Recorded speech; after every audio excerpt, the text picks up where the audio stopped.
Little Sarah had been unable to walk since she was 6 years old. Her family wanted to take her to an Elvis concert, but they were worried. They didn't know how their daughter in a wheelchair could enjoy herself at the concert. Sarah loved music very much, but she felt incomplete because she couldn't dance. That night, Elvis would not only give a concert, but also teach Sarah the most valuable lesson of her life, that dancing comes from the heart. The summer of 1975 was particularly challenging for the Henderson family of Memphis, Tennessee. Their daughter Sarah, now 8 years old, had been confined to a wheelchair since a devastating car accident 2 years earlier. The accident had left her with complete paralysis from the waist down, fundamentally changing not just her mobility, but her entire relationship with the world around her. Before the accident, Sarah had been the most active child imaginable. She was always in motion, running through the backyard, climbing trees, riding her bicycle around the neighborhood, and most of all, dancing. Sarah had discovered her love for dancing when she was just 4 years old, spinning around the living room whenever music played on the radio. Her parents, Robert and Helen Henderson, had even enrolled her in a local dance class, where she had shown remarkable natural talent and infectious enthusiasm. The accident had stolen all of that away in an instant. Sarah's legs, which had once carried her through elaborate dance routines and playground adventures, now lay still and unresponsive. The bright, energetic child who had filled their home with laughter and movement had become quiet and withdrawn, spending most of her time reading books or staring out the window at other children playing in ways she could no longer join. What made Sarah's situation even more heartbreaking was her continued deep love for music, especially Elvis Presley's songs. She would listen to his records for hours, closing her eyes and swaying her upper body to the rhythm, but always with tears streaming down her face. The music reminded her of everything she had lost: the joy of movement, the freedom of dance, the ability to express herself physically through rhythm and melody. Robert Henderson worked as a mechanic at a local garage, while Helen was a part-time secretary at an insurance office. They weren't wealthy, but they had been saving every spare dollar for months with a specific goal in mind: to take Sarah to see Elvis perform live at the Mid-South Coliseum. They hoped that experiencing her favorite music in person might help rekindle some of the joy that had been missing from their daughter's life since the accident. However, as the concert date approached, both parents found themselves wrestling with serious concerns and doubts.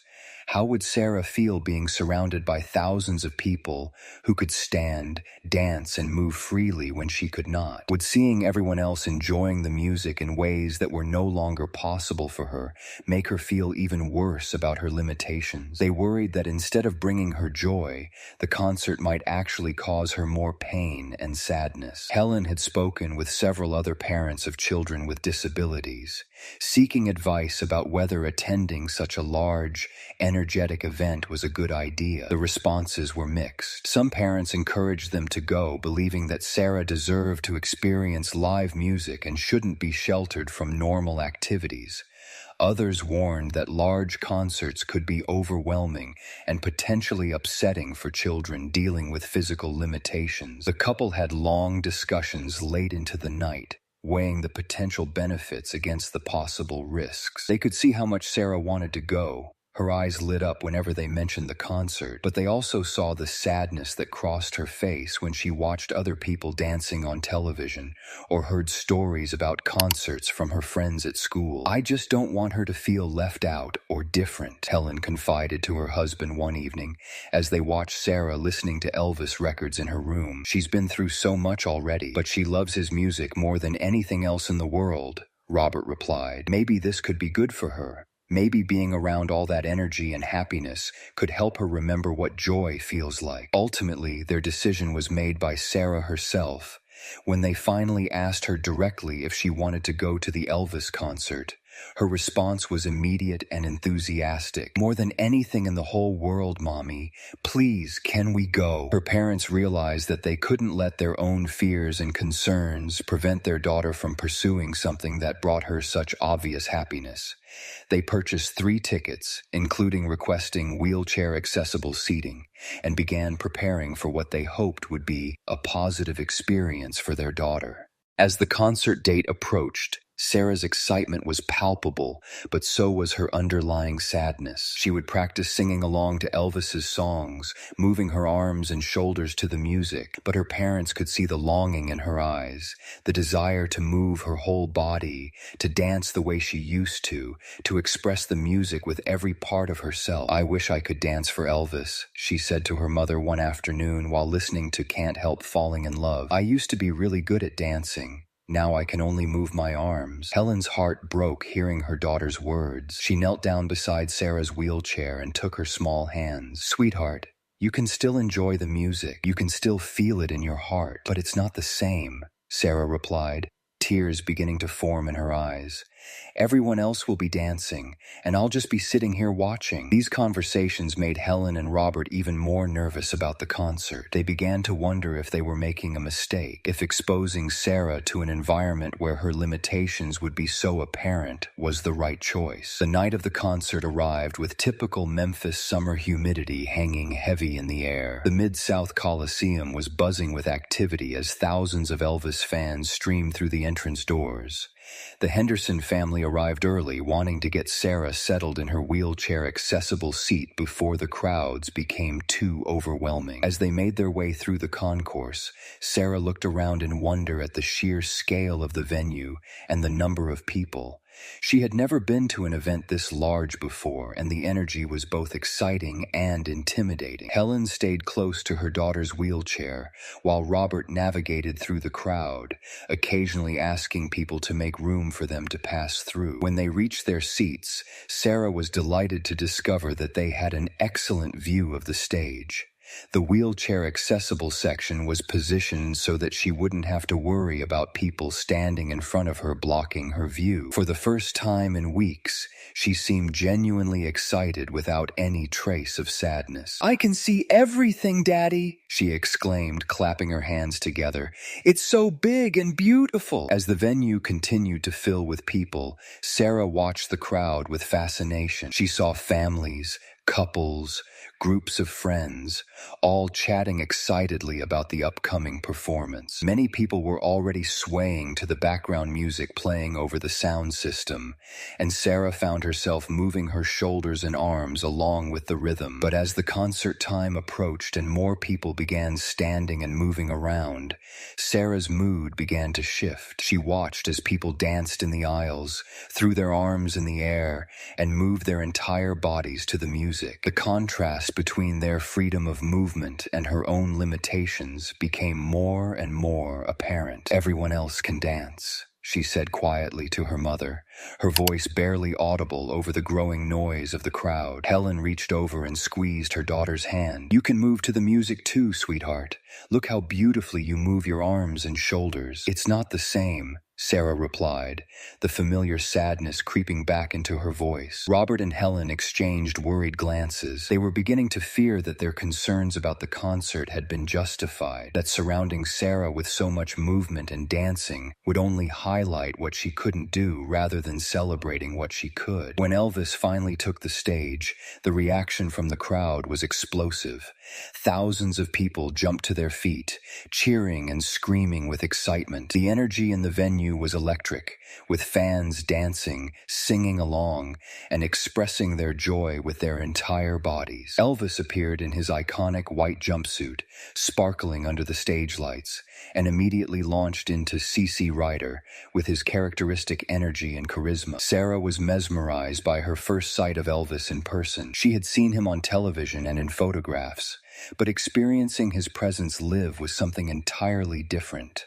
His voice was more powerful, his movements more dynamic, and his connection with the audience more immediate and compelling than anything she had imagined. However, as the concert progressed, Sarah became increasingly aware of the stark contrast between her experience and that of everyone around her. People were dancing in the aisles, moving to the rhythm, expressing the music with their whole bodies in ways that she simply couldn't match. While she swayed her upper body and moved her arms, she felt like she was only experiencing a fraction of what the music had to offer.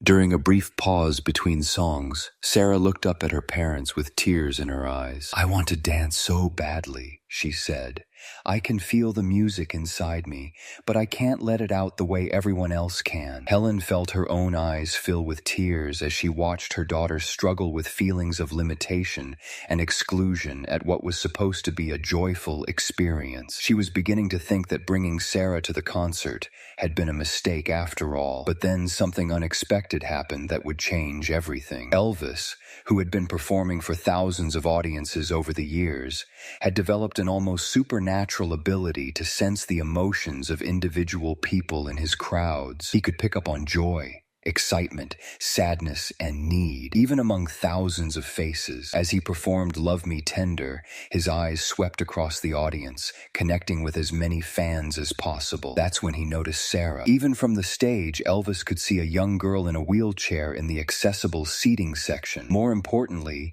he could sense something about her energy that was different from the people around her. While everyone else was moving freely to the music, she was constrained to upper body movement. But there was something in her expression, a deep longing and love for the music combined with visible sadness, that caught his attention. Elvis had always had a special place in his heart for people facing challenges, particularly children. Throughout his career, he had quietly donated money to charities, visited hospitals, and gone out of his way to bring joy to people who were struggling. Something about this little girl touched him deeply. After finishing Love Me Tender, Elvis made a decision that surprised everyone, including his band and the venue staff. Instead of moving into the next planned song, he walked to the front of the stage and spoke directly into the microphone. "Ladies and gentlemen," he said, his voice carrying clearly throughout the venue, "I want to talk to you about something important. Music is a language that speaks to all of us, regardless of our circumstances. Tonight, I see someone special in the audience who reminds me of why we make music in the first place." The crowd quieted down, sensing that something significant was about to happen. Elvis shielded his eyes against the stage lights and looked directly towards Sarah's section. "I see a beautiful young lady over there who loves music just as much as anyone in this building, and I want her to know that the way she experiences music is just as valid and important as anyone else's." Sarah's parents realized that Elvis was talking about their daughter, and they felt a mixture of excitement and anxiety about the attention being focused on her. "What's your name, sweetheart?" Elvis called out, speaking directly to Sarah. Sarah was so shocked that Elvis was actually talking to her that she could barely speak. Her mother helped her find her voice. "Sarah!" she called out, her voice trembling with emotion. "Sarah," Elvis repeated with a warm smile. "That's a beautiful name, Sarah. I want you to know something very important. Dancing isn't just about moving your legs or your whole body. Real dancing comes from here," he said, pointing to his heart. "And here," he added, pointing to his head. The entire venue was now focused on this interaction between Elvis and Sarah, thousands of people witnessing a moment of genuine connection and compassion. "Sarah, I can see from up here that you love music, and I can see that you move beautifully to the rhythm. That's real dancing, darling. The most important kind of dancing happens inside you, in your heart and your soul. Your body is just one way to express that, but it's not the only way." Elvis paused and looked directly at Sarah. "Would you like to show everyone how beautiful your dancing really is?" Sarah nodded eagerly, tears streaming down her face. But now they were tears of joy rather than sadness. "That's my girl," Elvis said. "Now I want everyone in this building to watch Sarah dance, because I guarantee you're going to see something beautiful." Elvis signaled to his band, and they began playing Can't Help Falling in Love at a slower, more intimate tempo than usual. As the familiar melody filled the venue, Elvis began to sing, but he kept his eyes focused on Sarah, singing directly to her. Inspired by Elvis's words and the attention of the entire audience, Sarah began to move to the music in ways she never had before. She raised her arms gracefully above her head, swayed her upper body with fluid, expressive movements, and used her hands and shoulders to interpret the melody and rhythm of the song. But most importantly, the sadness that had been weighing her down was replaced by pure joy. For the first time since her accident, Sarah was dancing without feeling limited or incomplete.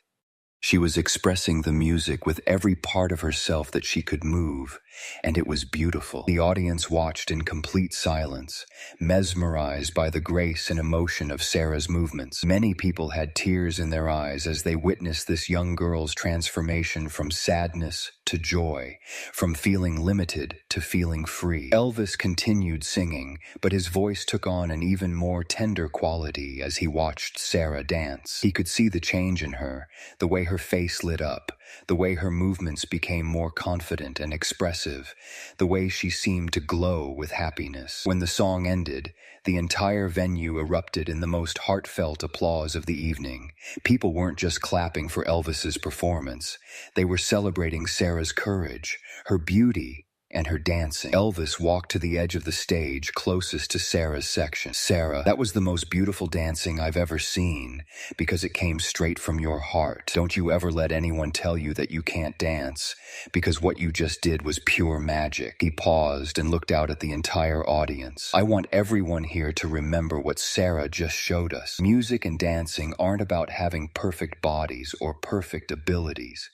They're about having perfect hearts. Sarah's heart is perfect, and her dancing is perfect, and I'm honored that she shared it with all of us tonight." The applause continued for several minutes as Sarah beamed with joy, no longer feeling limited or different, but feeling celebrated and appreciated for exactly who she was. Elvis dedicated the rest of his concert to Sarah, frequently looking in her direction and smiling as she continued to dance throughout the evening. Every song became an opportunity for her to express herself, to feel the music in her heart, and to share that joy with everyone around her. After the concert, as the Henderson family was preparing to leave, they were approached by several venue staff members who explained that Elvis wanted to meet Sarah personally. They were escorted backstage where Elvis was waiting with a warm smile and open arms. "Sarah, you made my concert tonight," he said, kneeling down to her eye level. "You reminded me why I love music so much.